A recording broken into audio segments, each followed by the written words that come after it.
Hola a todos, hola a todas, bienvenidos una vez más, Historiador del Rescate. En este directo especial para mí, por la temática que vamos a tratar, quería centrarme en una guerra olvidada, tal y como se llama el vídeo de hoy, el directo de hoy, Ucrania, crónica de una guerra olvidada. Eh, yo creo que si bien algunos de vosotros, algunos de mis seguidores y de los oyentes o videoespectadores que me estaréis viendo ahora mismo en YouTube, a lo mejor sabéis que algo ha pasado en Ucrania o que algo ocurrió, creo que muy poquitos sabrán con exactitud exactamente qué es lo que ha pasado y está pasando y pasará probablemente en Ucrania y por qué. Sobre todo porque el conflicto de Ucrania lo vamos a ver a lo largo de este directo. Un directo especial, he de decirlo, porque lo he establecido como una especie de clase, ¿vale? De presentación, usando un estilo pues de clase con metodología magistral, ¿no? De lección, vamos, de toda la vida, usando slides de PowerPoint, usando presentaciones. Y bueno, veremos que si bien en un principio ese conflicto va a ser muy mediático, muy tratado por los medios de comunicación, a los cuales muchas veces les doy algún que otro palo, pasado un tiempo, desapareció. Y ahora, los últimos meses, ha tenido una reaparición de nuevo, estelar, coincidiendo con movimiento de tropas hecho por Vladimir Putin. Y tras esto, pues de nuevo ha vuelto a caer en el olvido. Así que quiero tratar en profundidad en este directo acerca de lo acontecido en Ucrania. Espero que os guste y voy a dejar unos segunditos, por favor, para que le deis al like, os suscribáis al canal y activéis las notificaciones de la campanita. Insisto con el tema del like porque es muy importante para que llegue este vídeo a cuantas más personas mejor.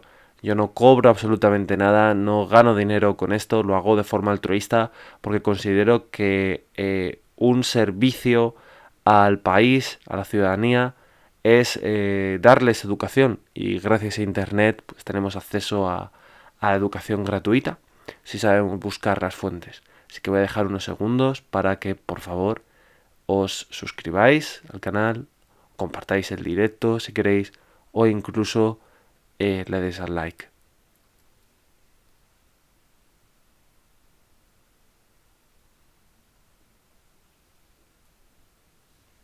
Perfecto, comenzamos ya, ahora sí que sí. Bien, lo primero, si vamos a hablar de Ucrania, hay que situarla geográficamente. Yo considero que gran parte de vosotros sabréis dónde se sitúa, pero por si acaso, Ucrania no está a miles y miles de kilómetros en otro continente con respecto a España. No, se encuentra en Europa del Este. Su capital es Kiev, es un país con una extensión más que respetable y aproximadamente con una población estaríamos hablando en torno a los 44,39 millones de habitantes. Quedaros con Crimea, la zona de Crimea, la península de Crimea, porque va a ser protagonista de este directo durante gran parte del mismo. Y sobre todo quedaros con que Rusia, el gigante ruso, está colindando, hace frontera con Ucrania. Asimismo, Moldavia, el mapa es en inglés, pero bueno, creo que lo podréis distinguir. Moldova es Moldavia. Ese pequeño país es un estado títere de Rusia, ¿vale? Que lo sepáis. Y Belarus o Bielorrusia es otro estado títere al control de Putin. Y bueno, que también tiene lo suyo y también hablaremos del mismo, ¿vale? Así que ya que tenemos la localización geográfica de Ucrania, creo que estamos en condiciones de empezar. Para ello tenemos que retrotraernos en el tiempo, viajar en el tiempo hasta el año 2014. que parece muy cercano. Creo que todos los que estáis viendo el directo pues os acordaréis de un día del 2014 en el cual todos los telediarios de España sacaban las protestas, ¿no?, que estaban teniendo lugar en la plaza del Euromaidán, ¿no? Conocida como, bueno, las protestas del Euromaidán se le definieron, que tuvieron lugar en la plaza de Independencia de Kiev. Estas, muy violentas, como podéis ver en las imágenes que he elegido a tal efecto, pues dejaron unos 100 muertos entre manifestantes y agentes del orden público aproximadamente. Pero ¿por qué tienen lugar estas protestas? Sobre todo, ¿por qué empezaría todo esto? ¿Y qué tiene que ver Rusia entre todo esto? Porque hay que tener en cuenta que justo un año antes, en torno al 2013, Rusia, la Rusia del dictador Vladimir Putin, y lo siento mucho llamarle dictador, pero es lo que es. Digamos que es un dictador mucho más light que Stalin, evidentemente, pero no deja de ser un dictador que ha creado un gobierno a su imagen y semejanza y que elimina todo intento de oposición política, como ya hemos visto en estos últimos meses, ya que el líder de la oposición rusa, pues curiosamente fue envenenado con Novichok, y solo ante presiones de Alemania, de la Unión Europea, se le envió a Berlín para que pudiese ser tratado. Pero claro, luego por desgracia la Unión Europea cedió ante las presiones de Rusia. La Unión Europea a nivel geopolítico está totalmente perdida, no sabe si asusta o espanta, así que cedió ante las presiones de Rusia. Ya que los rusos, pues bueno, pues en invierno pueden decidir cortar el gas natural y hacer la puñeta a muchos países del este europeo, así que cedieron ante estas presiones y le devolvieron, y ahora está en prisión, está en la cárcel, al denunciar pues toda la corrupción del gobierno de Putin, el enorme complejo palaciego que, si no lo habéis visto, está en internet, el palacio que tiene Vladimir Putin, gigantesco, ¿vale? Y bueno, un poco a lo Ana Politkovskaya, esa periodista de principios del siglo XXI que fue asesinada por denunciar las barbaridades democráticas o pseudodemocráticas del gobierno Putin, pues a este pobre señor lo van a eliminar tarde o temprano. Pero bueno, en el año 2013, como decía, Rusia era un socio comercial de Ucrania. De hecho, tal y como he mencionado antes, Rusia exportaba su gas natural, muy importante para el mantenimiento de la Unión Europea, sobre todo en los inviernos. Y Ucrania, a cambio, le exportaba metales y cereales, porque lo primero que hay que saber es que Ucrania es un país muy rico en recursos naturales y sobre todo es un país agrario. Siempre se le ha conocido un poco como el granero de Europa, ¿no? Ucrania tiene una tierra muy fértil. Así que hasta el 2013 todo marchaba estupendamente bien. Sin embargo, los puntos de diferencia comenzaron cuando el pueblo ucraniano pues empezó a no querer depender tantísimo, a estar monopolizado por Rusia. Tener en cuenta, y ahora vamos a ir viendo históricamente un poco la situación de Ucrania, que Ucrania pues es una ex república socialista soviética. Así que querían, bueno, pues conseguir un poco una independencia de Moscú. Y para ello queríamos llegar a un acuerdo con un tratado comercial con la Unión Europea. Hasta aquí espero que todo el mundo me siga. Ucrania no quiere tener una dependencia total con Moscú y buscan mirar hacia la Unión Europea para establecer tratados comerciales con esta. Enseguida, para Rusia esto supuso pues una amenaza, evidentemente. ¿Por qué digo evidentemente? Porque Rusia, si hemos estado atentos al mapa anterior, o tranquilos porque pondré más mapas a continuación, Pues Rusia lo que busca es un poco recuperar su esfera de influencia tras la caída de la Unión Soviética, lo cual fue un shock, cayó en el 91 y perdió pues todas estas repúblicas que antes pertenecían a la Unión Soviética, se independizaron. Entonces Rusia busca de nuevo, de una forma u otra, establecer sus tentáculos, ¿no? Su control sobre la esfera exsoviética. Entonces, claro, que Ucrania, que está muy cerca de Rusia, de hecho, tiene un origen sentimental para los rusos, ya que el nacimiento de Rusia como nación se considera, perdonad, en el Principado de Kiev, históricamente hablando, pues esto era, claro, una alarma para los rusos, supuso. Asimismo, Ucrania fue un paso más allá y mostraba una cierta intención de unirse a la Unión Europea y a la OTAN. ¿Por qué? Bueno, Ucrania ha estado siempre hostigada fundamentalmente por la corrupción. Hay que tener en cuenta que cuando cae la Unión Soviética en 1991, Ucrania pues va a tener ciertos problemas a nivel económico. ¿Por qué?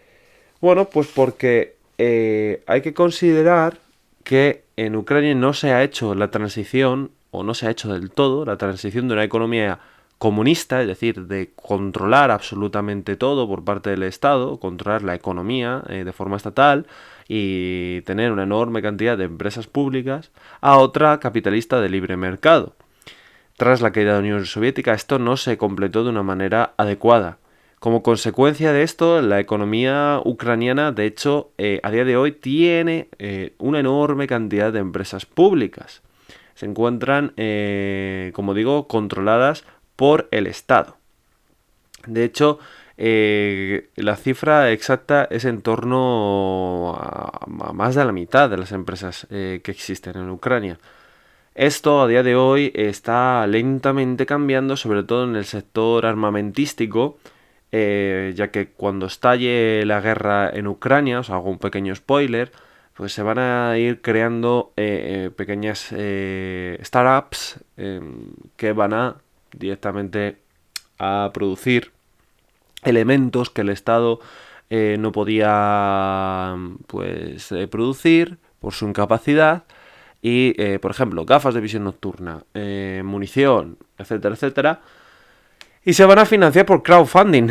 Curiosamente, los primeros años de la guerra de Ucrania se van a financiar con crowdfunding, pero ahora no nos vamos a adelantar, ahora veremos por qué estallará la guerra y contra quién, sobre todo, va a haber una guerra. De hecho, como he dicho, Ucrania es uno de los países más fértiles de Europa. Sin embargo, debido a esta incapacidad estatal a la hora de hacer un cambio de la economía comunista a otra capitalista, la relación entre hectáreas cultivables y toneladas de cereales producidos es muy bajita. No se corresponde, ¿no? con la calidad de la tierra.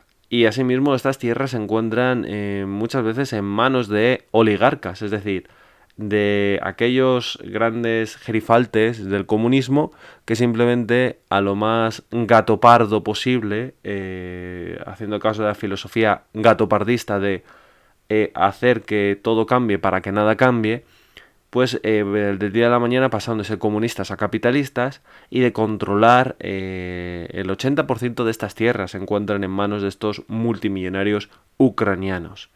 ¿Vale? Entonces es una situación bastante grave. De hecho, antes del estallido de estas revueltas del Euromaidán del 2014, teníamos que Ucrania pues tenía un fuerte problema en su economía. Era una economía muy debilitada. Y de hecho, tras la guerra, evidentemente, pues la situación va a estar terrible. Y tenemos que el Producto Interior Bruto, ¿vale? de Ucrania es pues 2 veces menor que países que ya se consideran muy pobres, como el de Bosnia y Herzegovina, como el de Rumanía, que Rumanía es 4 veces superior al de Ucrania. Bulgaria, que es 3 veces superior, España 12 veces superior. España no se considera un país pobre, pero para que veamos una diferencia entre nuestro país y Ucrania, ¿vale? 12 veces superior la situación del PIB, ¿no? de España frente al ucraniano. Y bueno, ya países de primera categoría, como sería Japón, Francia, Estados Unidos creo que son 32 veces superior, pero Japón, Francia son 17,5 veces superior al de Ucrania. Esto pues le otorga el título a Ucrania de ser el país más pobre de Europa. Entonces, por todas estas razones, ¿vale? Que obviamente la guerra ha contribuido a que Ucrania sea un país aún mucho más pobre, pero no es el único factor. Pues todos estos factores, como estoy comentando, hicieron que el pueblo ya estuviese harto, ¿no? De toda esta situación, de toda esta corrupción, del control de la economía por los oligarcas, y quisiesen pues dar un cambio radical a su política, a la política nacional de su país, hacia la Unión Europea, hacia Occidente, viendo Europa como una especie de baluarte o estandarte de libertad política, económica y social. Querían así que su país progresase. Bien, ¿qué va a ocurrir? Que todo apunta a que el gobierno de Víctor Yanukovych, que era el presidente de aquel momento, el cual era un títere de Putin, pues parecía que sí, que iba a aprobar todas estas medidas para empezar a establecer tratados comerciales con la Unión Europea y hacer un giro de 180 grados hacia Europa en detrimento de la influencia rusa en Ucrania. Pero, en el último momento, Putin, yo me lo imagino tal que sí, levantando Putin el teléfono y diciéndole, oye, vasallo, ¿tú qué estás haciendo? Venga, te ofrezco restablecer nuestras relaciones, unas condiciones mejores y todo mi apoyo. Y Yanukovych, pues con miedo, miedo a enfadar al primo de Zumosol, a Vladimir Putin, pues finalmente cedió a las presiones rusas. Claro, esto provocó un escándalo tremendo en el país ucraniano y al final las protestas, su origen es bastante curioso y creo que da buena prueba, ¿no? de lo que viene siendo la influencia de las redes sociales, porque todo ese malestar se canalizó a través de una serie de tweets llevados a cabo por el periodista de origen afgano Mustafa Najem, muy famoso en Ucrania, el cual, pues bueno, pues plasmó en estos tweets toda la rabia y toda la decepción a que, a pesar de que la gente, el pueblo ucraniano, quería un cambio en la política nacional de su país, un cambio hacia mejor, una independencia real de Rusia, que parecía que no la habían conseguido, como estamos viendo, pues estaban decepcionados ante la situación de que no era posible esto, de que nada iba a cambiar. Así que finalmente Mustafa Najem animó al pueblo a acudir a la plaza de la independencia de Kiev, un escenario, ¿no? Simbólico para la nación ucraniana, y protestar. ¿Qué ocurrió? Pues que toda esa rabia, odio, arrastrado durante mucho tiempo por el pueblo ucraniano, por generaciones y generaciones de ucranianos, pues estalló y las protestas se convirtieron rápidamente en una revolución violenta, como he dicho, acabando con la vida de 100 personas y que llevarían a la deposición del gobierno de Víctor Yanukovych, el cual va a tener que huir hacia Rusia si quería salvar el pellejo. Y bueno, pues como consecuencia de esta revolución, la revolución ucraniana o del Euromaidán, pues tenemos que provoca, como hemos visto, la caída del gobierno. Y bueno, pues de momento Ucrania parece que ha cogido las riendas de su destino y que verdaderamente el cambio de esta manera, de una forma violenta, pues es posible, ¿no? Sin embargo, ni se imaginaban lo que les venía encima. Bien, a mí, particularmente por hacer paralelismos, el tema de la revolución que ocurrió en Ucrania, en las protestas del Euromaidán del 2014, me recuerdan poderosamente a lo que ocurrió en el 2020 y que a día de hoy todavía están presentes en verano de 2020, a lo mejor con tema de pandemia, de COVID-19. No nos hemos dado cuenta de ello desde la Europa más occidental. Y bueno, y no hemos prestado toda la atención necesaria, pero recordar que en Bielorrusia, lo he comentado antes, pues tienen a un señor que lleva 27 años en el poder, que es Alexander Lukashenko, que es un dictador con todas las letras, al estilo Putin, y bueno, pues es un señor, un tirano, que no le tiembla la mano a la hora de ejecutar a cualquier miembro de la oposición o a cualquier persona que se atreva a cuestionar su validez, ¿no? Institucional y política, y se produce pues una revolución muy parecida a la ucraniana. Una serie de protestas del pueblo toma las calles y las plazas para echar de una puñetera vez a este dictador. Sobre todo, ¿cuál fue el catalizador? Pues bueno, porque se producen unas nuevas elecciones en las cuales se demuestra que ha habido fraude electoral por parte de Lukashenko y, claro, Lukashenko, como no, había ganado las elecciones. Estos son como las elecciones rusas, siempre gana Putin, qué casualidad. Entonces, bueno, la gente ya airada, fue la gota que colmó el vaso y los bielorrusos tomaron las calles y protestaron ante este fraude electoral. Como consecuencia, pues es cierto que el grado de violencia fue algo menor que en Ucrania, hubo 4 muertos y 50 desaparecidos, que bueno, ya os digo lo que ocurrió con esta gente: 50 desaparecidos que son capturados por las fuerzas Spetsnaz, es decir, las fuerzas especiales del ejército bielorruso, y por muchos miembros del FSB, creo que se llama así, no, FSB, perdonad, que serían los servicios secretos rusos. Y bueno, pues van a ser capturados y ejecutados, evidentemente, ¿vale? Son desaparecidos porque no se ha encontrado su cuerpo. Así que Lukashenko, que en un principio teme por su vida y quiere huir de nuevo, como haría Yanukovych, a Rusia, Putin le reasegura que no tema, que él le va a dar todo su apoyo, y ahí hay un pulso entre la Unión Europea, que quiere que Bielorrusia sea un país democrático, y Putin, que quiere mantener a Bielorrusia su títere y que las cosas sigan como están. De momento, pues va ganando Putin, porque, como os he dicho, Europa pues solo sabe poner sanciones y nada más, y los rusos solo entienden de la política de la fuerza, como podemos ver históricamente y como de hecho vamos a ver que ha ocurrido hace unos días. Bien, pero volvemos de nuevo a la situación de Ucrania. Claro, ¿cuál va a ser la respuesta rusa? Pues no nos va a dejar, desde luego, no nos va a dejar tranquilos la respuesta rusa, porque va a ser una respuesta bastante violenta.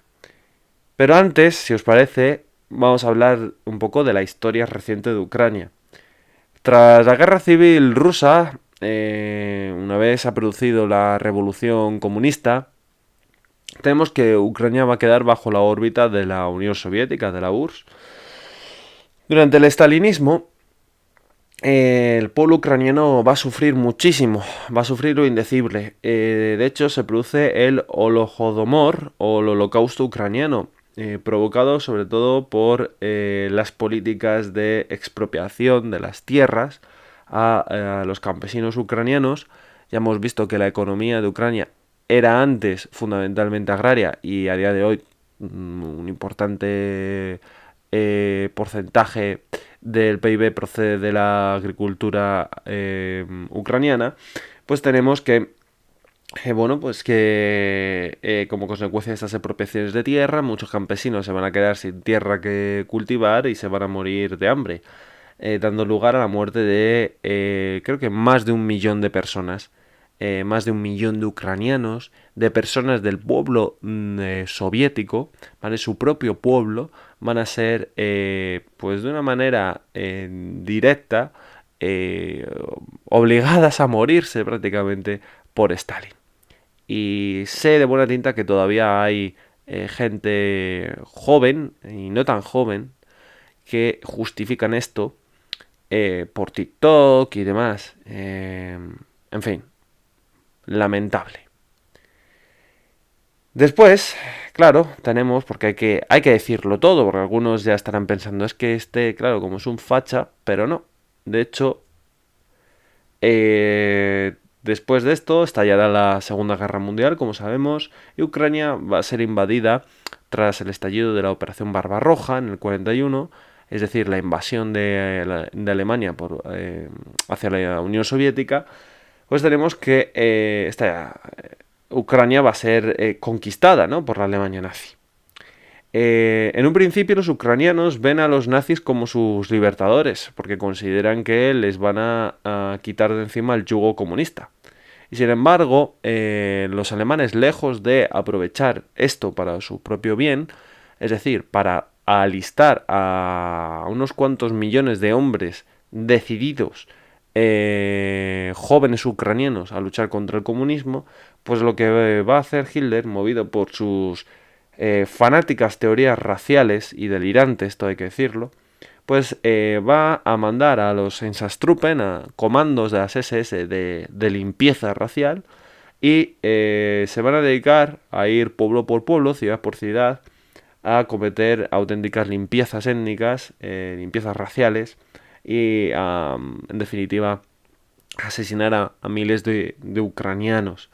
Un ejemplo sería las matanzas de Babi Yar. Babi Yar es una zona que se encuentra o se encontraba en los alrededores de Kiev, en las afueras de Kiev, y es famosa porque, por así decirlo, sería un aperitivo de lo que luego será el Holocausto. Van a las fuerzas alemanas, estos Einsatztruppen, acabarán con la vida de 100.000 judíos, los cuales pues eran obligados a cavar sus propias tumbas y antes de ser fusilados a acostarse sobre los cadáveres de otros judíos ya previamente asesinados por los nazis.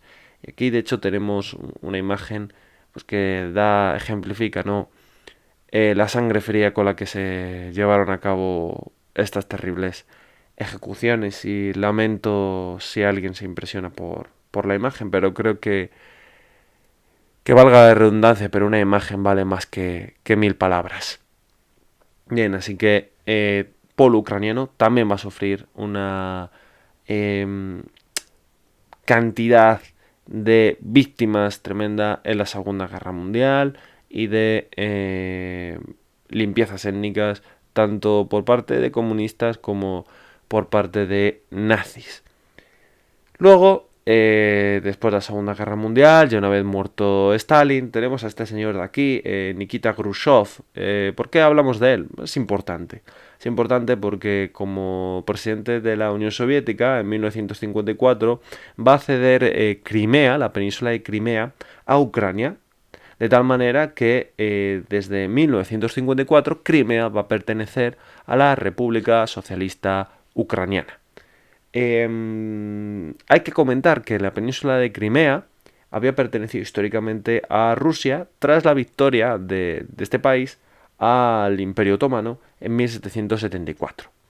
Khrushchev no es imbécil, se lo cede a los ucranianos fundamentalmente porque dice, bueno, ¿qué más da? Si total forman parte del mismo país de la Unión Soviética, no hay problema. Lo que no se imaginaba Khrushchev es que en 1991 la Unión Soviética se iría a pique, muchos de los países miembros de la Unión Soviética, repúblicas socialistas, se independizarían, y de hecho Ucrania en 1991, el 24 de agosto, va a conseguir la independencia. Así que se lleva a Crimea con ellos. Y esto, pues, es un problema, como vemos. Los rusos se quedan sin sus repúblicas, con menos territorio y pierden, entre otras muchas pérdidas, a Crimea. ¿Ok? Bien. En 1994, como curiosidad, se van a producir las primeras elecciones de la República Autónoma de Crimea. ¿Y qué va a ocurrir? Bueno, Crimea tiene una mayoría prorrusa clara. De hecho, gana estas elecciones Meskov, el cual apoya una reunificación con Rusia y al final va a tener que ser el gobierno ucraniano el que tome el control de Crimea y el que vaya marcando las pautas, porque esta gente se quería reunificar con Rusia.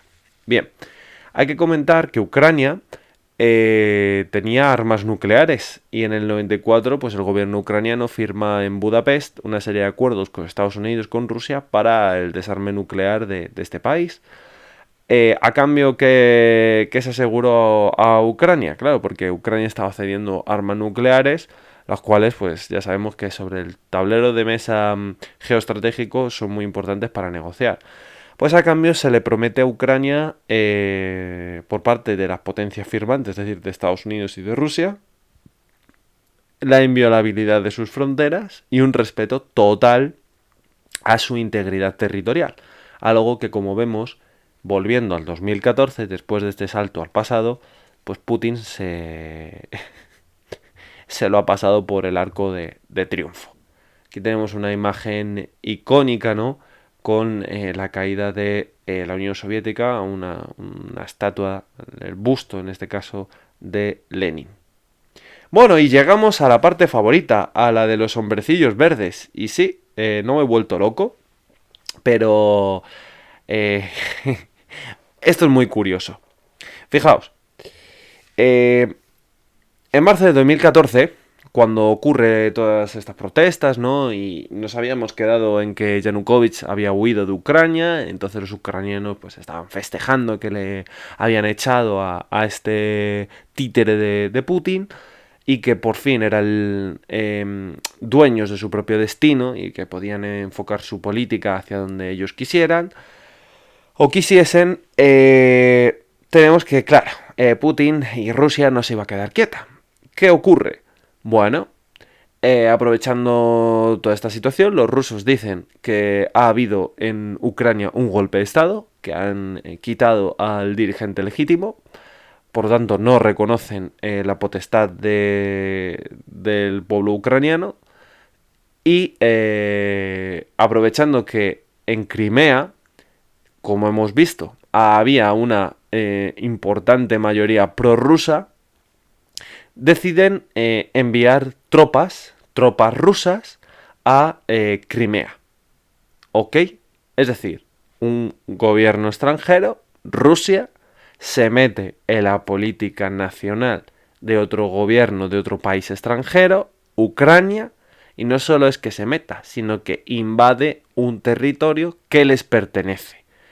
¿Aduciendo el qué? Aduciendo que los ucranianos de allí no son ucranianos, sino que hay una mayoría rusa. Esto es como si en España hay un cambio de gobierno, pues fruto de una revolución, y llega Francia y dice que en Cataluña hay una mayoría pro-francesa porque hablan francés o que el catalán tiene cierta similaridad con el francés y que apoya la secesión de Cataluña de España, para que los españoles podamos hacernos una idea de la gravedad de esto. Pero para colmo del recochineo y de las tácticas de ocultación y desinformación rusas, que las cuales son buenísimas, son las mejores, lo que van a hacer los rusos es lo siguiente: mandan tropas, pero no sé si veis en la imagen, que estas son los miles de soldados rusos que aparecieron de repente en Crimea, no sé si veis algún distintivo ruso, alguna bandera, algún parche que normalmente suelen llevar las tropas para identificarse. Buscarlo a ver. Nada, ¿verdad? Pues dejar de buscar porque no lo vais a encontrar. Estos hombrecillos verdes, que así es como se les llamó un poco de cachondeo, pues al estilo como si fuesen alienígenas, ¿no? Que han aterrizado en la Tierra, pues son personas que el gobierno ruso dijo que no eran sus tropas. O sea, negó en todo momento, Putin negó el que hubiese mandado a soldados. Decía que era gente autóctona de Crimea, ciudadanos que habían salido y habían ido a defender pues su país, su tierra, Crimea, ¿vale? La República Autónoma de Crimea. ¿Para qué? Pues de la amenaza nazi, que así la catalogaron, de las revueltas ucranianas. Porque sí, amigos míos, Putin utilizó el argumento de que las revueltas de Ucrania, muchos de los grupos eran nazis y que habían dado un golpe de estado y que claro, que los prorrusos pues tenían miedo a ver qué iba a pasar con ellos, así que toma las armas para defenderse. Yo alucino porque yo sabía que en el este pues las cosas se hacían de otra manera, ¿no? Y que es gente fuerte y ruda, pero no sabía yo que tenían en su casa cualquier vecino de Crimea una K-74 o un equipo táctico como el que vemos, no sé, todo puede ser, ¿no? Los medios de comunicación pues lo vendieron así, hicieron de altavoces de Rusia, sobre todo Russia Today, RT, pero vamos, esto era una mentirijilla que todo el mundo sabía que no era así, que eran soldados rusos, sin más, ¿vale? Por eso se les llamó hombrecillos verdes. Así que bien, estos hombrecillos verdes, que son soldados rusos, como estamos viendo, pues nada, muchos de ellos eran miembros de la compañía Wagner, que es una compañía de mercenarios al servicio de Putin. Y ahora vamos a ver un poquito de esta compañía porque la verdad que merece mucho la pena. Por cierto, el argumento de nazis y tal es muy usado también en los Balcanes, en la guerra de los Balcanes, los tigres de Arcán, que alguna vez he hablado de ellos en mi cuenta de Instagram, pues justificaban los ataques a los croatas diciendo que eran nazis y que no podían tener ningún tipo de piedad.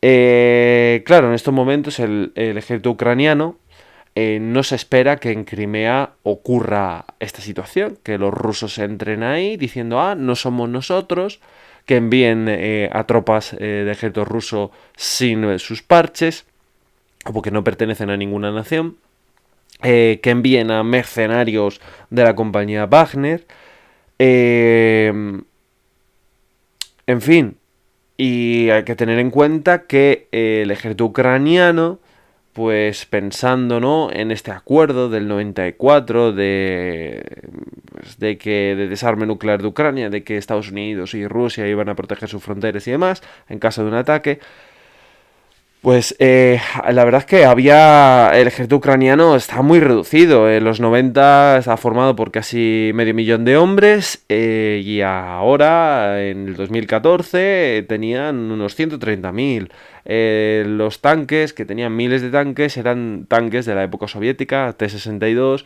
muchos de ellos ni funcionaban. Es decir, que estaban en unas condiciones pésimas y no responde rápidamente a la amenaza rusa. Y los rusos pues se van a quedar con Crimea prácticamente sin disparar un solo tiro. Aquí tenemos más hombrecillos verdes, que son soldados rusos, como ya hemos explicado, o mercenarios de la compañía Wagner.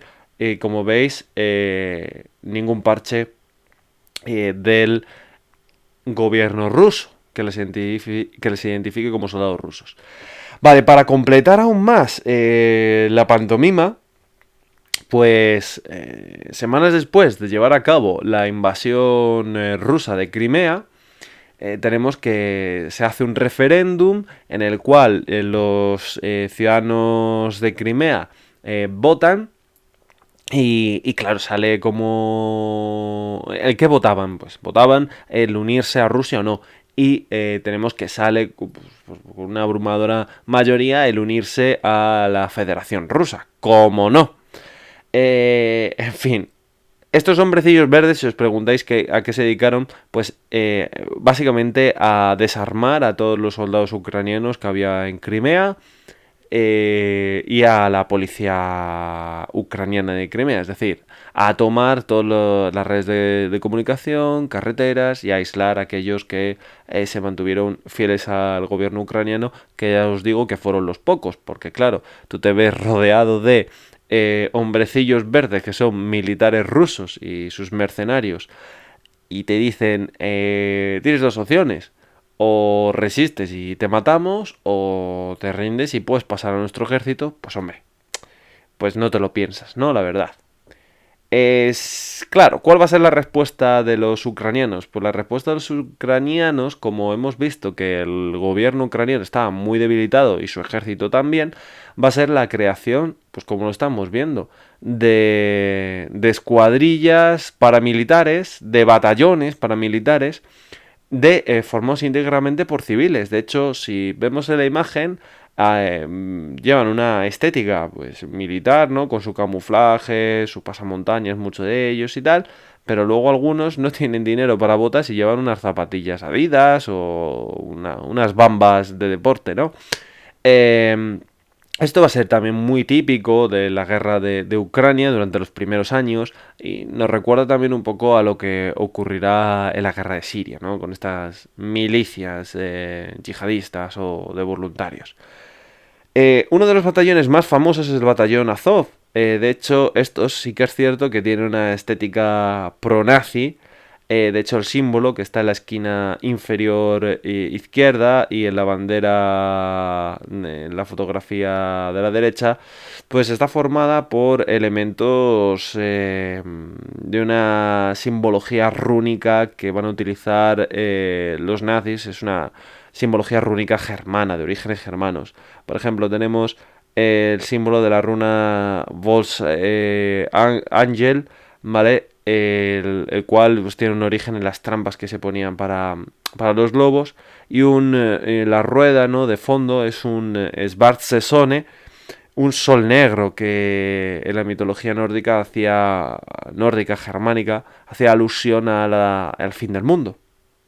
Bien, y estas milicias pues van a ser pues como el ejemplo que van a utilizar los rusos y sus medios de comunicación para decir, lo veis, los ucranianos han sido unos nazis y el gobierno legítimo de Yanukovych pues ha sido expulsado porque los fascistas han hecho con el poder. Pero bueno, en verdad esto no es así.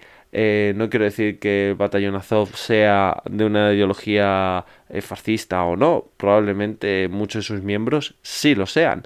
Pero es que van a surgir miles de guerrillas o grupos paramilitares y uno de tantos es el batallón Azov. Va a ser el más importante porque los medios de comunicación le han dado esta importancia. Pero tenemos también, por ejemplo, otro batallón que está formado íntegramente por musulmanes, que son musulmanes chechenos, que van a defender Ucrania al grito de Allah Akbar, Alá es grande. ¿Por qué? Porque odian a los rusos. Pero claro, estos son menos sacados o mencionados en los medios de comunicación porque no interesa. Y muchas veces habría que ver quién financia cada medio, porque detrás pues está el gobierno ruso sin duda alguna, claro. Bien, fundamentalmente tenemos que a la revolución ucraniana le va a seguir en Crimea. No, perdonad, a la revolución ucraniana le sigue, por lo tanto, la independencia de Crimea, y no solo Crimea, sino que tenemos también que ciertas zonas de este del país de Ucrania, ¿vale? En concreto, la zona de Lugansk y Donetsk, empiezan a decir lo mismo, que ellos se sienten prorrusos, porque hay importantes grupos de mayoría rusa allí, y que quieren pasar a formar parte de Rusia, y proclaman la República Popular de Lugansk y la República Popular de Donetsk. Es decir, el Estado de Ucrania corre el riesgo de desaparecer. Aquí que tenemos en esta imagen, ahora lo veremos todo esto en un mapa, porque obviamente es un poco complicado. Pero en la imagen tenemos el símbolo en la esquina inferior izquierda de la compañía Wagner, que es un grupo de mercenarios creado por el coronel Dmitry Valeriyevich Utkin, y también comandante de los Spetsnaz, de las fuerzas especiales rusas. Este hombre crea esta compañía privada de contratistas, pero vamos, que son mercenarios, y es utilizada por el gobierno ruso para, sobre todo, aquellas operaciones, pues como fue la de Ucrania en Crimea, de que no se quiere inmiscuir mucho sin que les pueda hacer la puñeta, ¿no? A nivel exterior. Así que va a operar en toda esta guerra de Ucrania. Van a ayudar a los prorrusos de Lugansk y de Donetsk contra el ejército y los batallones ucranianos. En Crimea, evidentemente, van a formar parte de esa invasión a la península de Crimea. También van a ser desplegados en África, en concreto en Libia. También van a ser desplegados en Siria. Es decir, que es ese ejército, entre comillas, secreto que será utilizado por Putin cuando hay una serie de operaciones en las que mandar al ejército regular ruso pues no se puede hacer.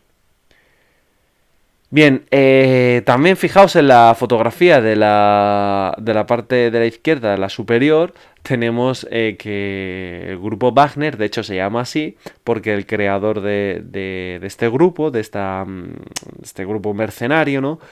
Que es el coronel Utkin, ¿no? Es un filonazi reconocido. De hecho, le llama Wagner porque bajo la creencia de que como Wagner era el compositor, ¿no? Volkisch, es decir, el compositor de esa ideología Volk, de esa ideología del resurgir de la Gran Alemania que tanto le gustaba a Hitler, pues muestra un poco la cercanía, la simpatía al movimiento nazi. De hecho, también tenemos fotografías de miembros del grupo Wagner, porque al fin y al cabo muchos de ellos son chavales y son gente pues que tienen redes sociales y un smartphone, haciéndose fotos, pues haciendo saludo nazi, con cinturón nazi, etcétera, etcétera, etcétera. ¿Vale? Lo cual esto pues te sirve para darte cuenta de que ni los ucranianos del batallón Azov son los únicos nazis de aquí del lugar y malos malísimos, ni los rusos son los luchadores contra el nazismo, como quiere hacernos creer el amigo Putin. Bien, así que estos serían los hombrecillos verdes, como hemos visto, que van a catalizar el estallido de una guerra, porque claro, el gobierno ucraniano y los batallones paramilitares van a evitar que su país se desintegre, sobre todo por la acción, como estamos viendo, de un país extranjero que es Rusia. Una guerra que va a intentar rápidamente ser paralizada por la Unión Europea mediante diplomacia. ¿Y qué os he dicho antes? Que Rusia no entiende de diplomacia, entiende de fuerza. Así que se llevan a cabo una serie de acuerdos en Minsk que van a servir, en vez de para paralizar la guerra, para congelarla un poco. Porque la guerra sigue estando desde el 2014 y por eso es una guerra olvidada. Y a día de hoy podemos decir que sí, que se trata de una guerra totalmente olvidada. Estados Unidos, con Obama, pues pondrá sanciones a nivel económico a Rusia, que por supuesto van a perjudicar la economía rusa, pero Crimea sigue siendo ruso, no es reconocido por ningún país en el extranjero, salvo por las repúblicas de Lugansk y de Donetsk, y estas repúblicas pues solo son reconocidas también a su vez por Rusia. Pero claro, de facto son territorios controlados por Rusia. Así que fijaos qué situación. Vale, aquí lo vemos mucho mejor en un mapa. Tenemos la zona donde pone Sebastopol, eso sería Crimea. Y vemos cómo Rusia está creando un cinturón de estados satélites, como serían en el territorio ucraniano, las zonas de Donetsk y de Lugansk, esas repúblicas. Crimea, que de facto ya es rusa. Bielorrusia, que es un gobierno títere que responde a Moscú. En cuanto a Estonia, Letonia y Lituania, que tenían un miedo tremendo, porque esto es otra. Cuando esto ocurre en Ucrania en el 2014, Estonia, Letonia y Lituania se ven pues que pueden ser las siguientes, incluso Finlandia.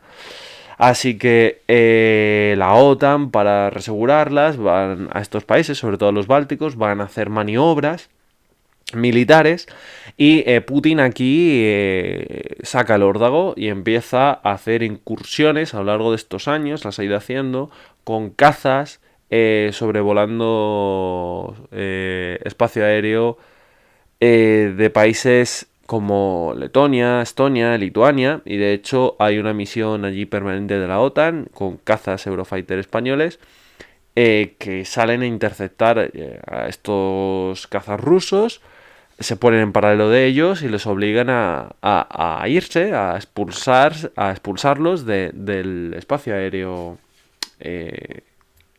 letón o estonio o lituanio, dependiendo de donde esté. También llegan incluso a Gran Bretaña. Es decir, es un objetivo militar y político a la vez, el ruso. ¿Por qué hace esto? Pues hace esto fundamentalmente para dar buena prueba de que no tienen miedo a nada y que si quieren estos pueden ser los siguientes. Además, debajo de Lituania hay algo que no estamos teniendo en cuenta. Se encuentra Kaliningrado. Kaliningrado es la antigua Königsberg, la zona de la capital de Prusia. Todo este territorio que pertenecía a Alemania, con Polonia incluida, se perderá tras la Segunda Guerra Mundial y la derrota de los alemanes. Y Kaliningrado, ese territorio casi muy cercano en el corazón de Europa, pues pertenece a día de hoy a los rusos y es una base militar. Hay que tenerlo en cuenta. Es decir, Rusia está ejerciendo una tremenda presión sobre Europa y los europeos, pues como siempre, estamos a verlo venir. Por cierto, este mapa lo he sacado del Orden Mundial, es una muy buena página de geopolítica y geoestrategia, si queréis echarle un vistazo en internet, buscar el Orden Mundial.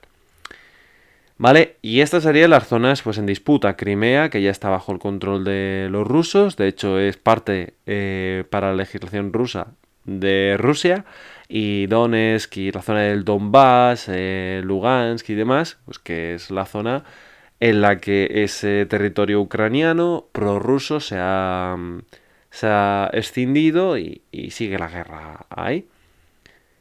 ¿Vale? En este mapa creo que lo podemos ver mucho mejor. Aparte de las amenazas rusas y demás, también hay que tener en cuenta que en 2014, en julio, un Boeing 777 pues cayó, fue derribado. No saben si fue el gobierno ucraniano o el gobierno prorruso, los estados satélites prorrusos. Pero bueno, ahí queda la cosa. ¿Por qué el conflicto se ha vuelto a poner de moda?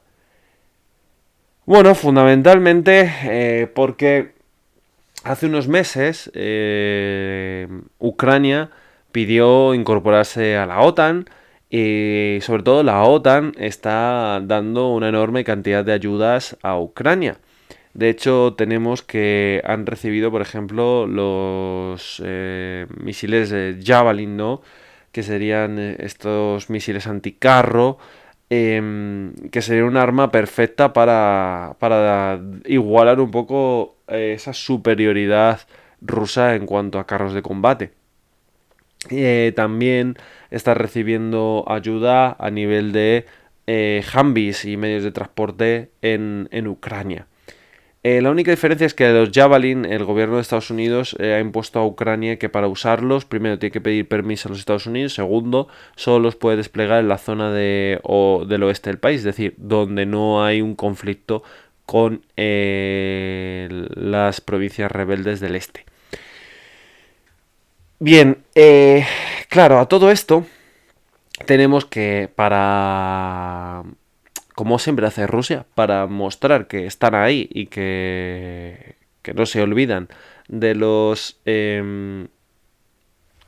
de los ucranianos y de la OTAN, pues supuestamente llevarán a cabo unas maniobras militares y desplazan a más de 100.000 soldados a las zonas fronterizas con Ucrania y en torno a estas repúblicas independentistas del país ucraniano. Claro, esto mete mucha más presión, porque si tú desplazas a 100.000 tíos, es que estás pensando llevar a cabo una invasión. Así que, de nuevo, los más media pusieron de relevancia, ¡oh, tensión en Ucrania! Claro, mi pregunta es, ¿cuándo ha dejado de haber tensión? Si siguen en guerra. El caso es que los rusos dicen, no, nosotros estamos aquí de maniobras, qué mal pensados. Y la OTAN pues va a responder haciendo también unas maniobras militares en torno a esta zona del Mar Negro. Así que van a mandar a una serie de destructores como el estadounidense Laboon, el británico Defender y la fragata holandesa Eversten. Bien, ¿qué va a pasar? Pues creo que fue el lunes, este lunes pasado, cuando los rusos dicen que el HMS Defender penetra en aguas en torno a Crimea. Están allí durante 20 minutos, así que los rusos, supuestamente después de muchas advertencias a este destructor británico, pues mandan a unos Sukhoi Su-22, a unos cazabombarderos, y tiran bombas al mar a una cierta distancia segura, porque no querían hundirlo, sino simplemente una señal de advertencia al defender para que abandonase la zona. ¿Qué consigue con esto Putin? Pues Putin consigue, de cara a su pueblo, mostrar músculo de los rusos. No nos vamos a empequeñecer ante estos occidentales que vienen aquí a tomar lo que es nuestro y estamos dispuestos a usar la fuerza llegado el caso. Sin embargo, la versión de la OTAN es totalmente distinta y luego pues ya vosotros sabréis a quién le hacéis caso. Pero es graciosa. El Kremlin notifica, ¿vale? Que los Su-22, estos cazabombarderos, salen específicamente a interceptar al barco, al destructor Defender. Sin embargo, tenemos que, por el tipo de bombas que se usaron, que no eran específicas para atacar a navíos de guerra, esto no es así, ya que fundamentalmente si tú vas a interceptar a un barco, pues llevas bombas, ¿no? Que estén hechas para destrozarlo. Es muy probable que Rusia quisiese crear este incidente fake con fines propagandísticos. De hecho, al día siguiente, Estados Unidos mostró la grabación del puerto de Odessa, en la que se ve claramente al Defender, que está en las dársenas de este puerto, a la hora en el que se produce el ataque disuasorio ruso. Así que es bastante probable que, como vemos, los rusos hayan montado todo este ataque fake, para conseguir los fines que anteriormente os he comentado. Bueno, pues por mi parte esto es todo. Espero que os haya gustado, que os haya servido para aprender más acerca de este conflicto. ¿Qué puede ocurrir a partir de ahora? ¿Una tercera guerra mundial? Pues hombre, yo de momento no lo creo. Pero que pueda haber una guerra a mayor escala, no lo descarto. Porque es un conflicto que está ahí y enquistado y es muy difícil de resolver. Porque Lugansk y Donetsk, que es territorio ucraniano, se ha escindido creando dos repúblicas que claramente están siendo apoyadas por Rusia. De hecho, la estrategia rusa es utilizarlos como un colchón por si hubiese un ataque de la OTAN o de los ucranianos, y ya la segunda línea de defensa sería ya el territorio ruso, que hay con las tropas y los medios rusos. Entonces, claro, por un lado Rusia busca crear su área de influencia y proteger sus fronteras ante el miedo que tienen de una invasión occidental. Y por otro lado, Ucrania obviamente busca recuperar su soberanía nacional, la cual pues desde el 2014 la ha perdido porque una parte importante de su territorio está en manos de los rusos. Así que, como siempre digo, ya tenéis charla de conversación con vuestros amigos y conocimiento para ello, que el mal de este país es hablar de todo sin saber de nada. Y espero que si os ha gustado os podáis suscribir a mi canal, darle al like y compartir este vídeo, por favor. Así que como siempre, un fuerte abrazo, ser buenos y ser felices. Chao.